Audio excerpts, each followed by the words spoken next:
दुर्विशालगुणसिन्धुरपीह लोके बिन्दूयते विघटितो न करोति किञ्चित् सत्संहतिं घटयितुं जननं यदीयं तं केशवं मुहुरहं मनसा स्मरामि। भव्यं वपुस्मितमुदारमुदग्रमोजः सस्नेहगद्गदवचो मधुरं हितं च वात्सल्यपूर्णममलं हृदयं यदीयं तं केशवं मुहुरहं मनसा स्मरामि।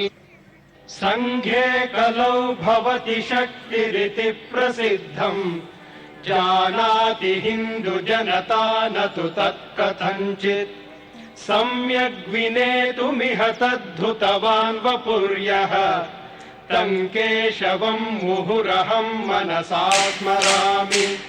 क्षुद्रं न किञ्चिदिह नानुपयोगि किञ्चित् सर्वं हि सङ्घटितमत्र भवेत् फलाय।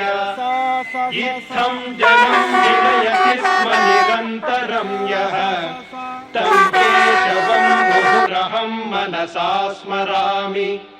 आर्यक्षितेरिह समुद्धरणाय दास्यामि देहमिह सङ्घटनां विधातुम्।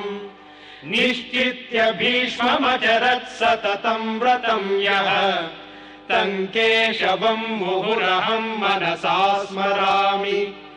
यो डाक्टरेति भिषजां पदमादधानो विज्ञातवान् भरतभूमिरुजां निदानम्।